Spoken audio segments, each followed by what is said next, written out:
Bismillahirrahmanirrahiim. Kulanti wacan saaxiibayaal idilkiina meel walba joogtaan waxaad ku soo dhawaataa muuqaal cusub. Waxa muuqaalkiina maanta idinkugu soo gudbi doonaa waa kuma ciyaaryahan Thiago Alcantara kaasoo maalin shalay ahaa suuqa kala iibsiga ugu wareegay naadiga Liverpool. Taariikhdiisa halka kubadda cagtu ka soo bilaabay asal ahaan halku ka soo jeedo ayaana muuqaalkiina maanta ku eegi doonaa. Muuqaalkiina intaan u gudagalin waxaan idinka codsanaynaa in like inoo saartaan si saaxiibo badan ay u gaarto سلمده inoo share garay si aan u helno asxaab badan oo halkan aan ku saaxiibno. Thiago Alcantara do Nascimento waa magaciisa buuxa waa ciyaaryahan u dhashay dalka Isbaanishka wuxuu dhashay 11 Abriil 1991 magacan Isbaanishka marka lagu dhawaaqayo Thiago waxa la yiraahdaa Theo halka Boortaqiiska uu noqon karo Lakio waa ciyaaryahan Isbaanish ah kaasoo kubadda cagta ka ciyaara qalbada dhexe garoonka maalintii shalay ahaa ayuu si rasmi ah ugu wareegay naadiga horyaalka Premier League ka ciyaartay Liverpool waxaa dhalay aabaha lagu magacaabo Mazinho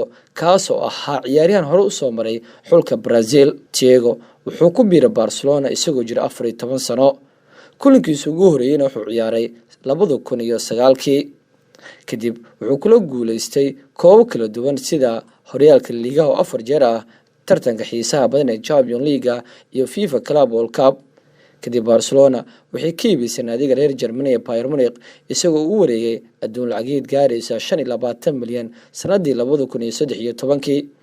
Thiago wuxuu bandhig cajiib ah ka sameeyay cariga dalka Germany isagoo shumac iyo iftiin u noqday kooxda kubadda cagta Bavarian-ka 16 koob ayuu kula soo guuleystay kooxda kubadda cagta ee Bayern Munich waxaana ugu badan 7 jeer oo kula guuleystay horyaalka Bundesliga dalka Germany tartanka xiisaha badan ee Champions League oo sanadkii ugu dambeysay kula guuleystay kooxdiisa Bayern Munich 2020 iminka aan ku guda jirno. Laakiin xidigan ayaa ah mid ku wanaagsan qalbada dhexe garoonka isagoo sidoo doon u maamusha kubadda taas oo jahwareer badan u ku rido saaxiibada ka soo horjeeda ee qadka dhexe oo kala ciyaara. Thiago Alcantara ayaa sidoo kale ka soo muuqday xulka Isbaanishka oo age-keedu uu yahay 19 sano jirada 9 sano jirada kadibna 2011 ayuu qayb ka noqday xulka weyn 2014 koobka adduunka ayuu ciyaaray inkastoo dhaawac jilibka soo gaaray. Silmada waxaa loo soo xushay 2016 tartanka Euro 2018 dhacdadii koobka adduunyada ayuu qayb ka ahaa xulka Isbaanishka. ciyaaryahan Thiago Alcantara wuxuu ku dhashay magaalada lagu magacaabo San Partian oo ay dhacdo dalka Talyaaniga. dherkiis waxaa lagu qiyaasaa 1.74 mitir oo dhigan 5 feet 9 inji.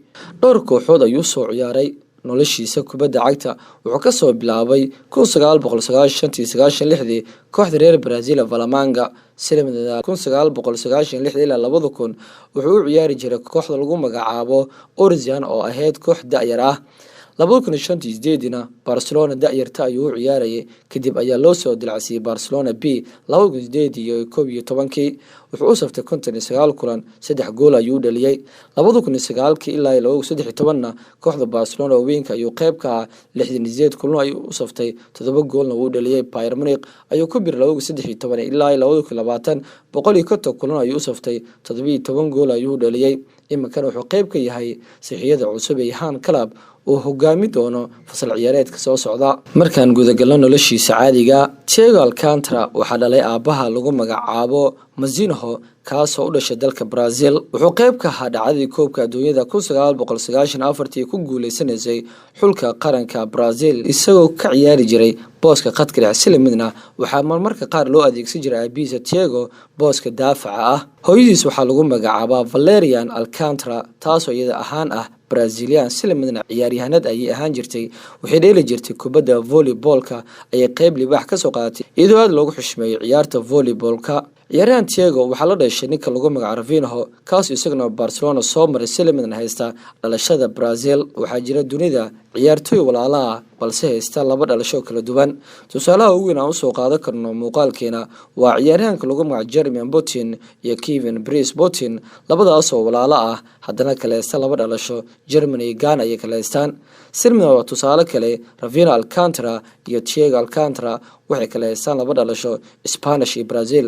Rafinha dhalashada Brazil ayuu haystaa halka Thiago Alcantara uu haysto dhalashada dalka Isbaanishka. Thiago Alcantara waxa uu dhaxday gabadha lagu magacaabo Julian Fegges taasoo aroosay 27 June sanadii 2015. Thiago Alcantara shakhsi ahaan waxyaabaha uu ku guuleysto waxaa kamid ah in lagu soo daro tiimka ugu fiicnaa horyaalka Bundesliga 2016-17 si lamida tiimka ugu fiicnaa Champions League 2019-20 ayuu qayb ka ahaa.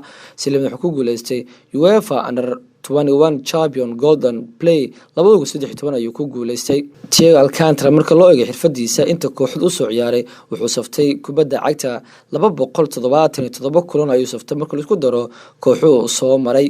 wuxuu dhaliyay tir ahaan goolal 45 gool oo lagu daray 2 gool xul qaranka Isbaanishka uu dhaliyay taasoo ka micno ah inuu yahay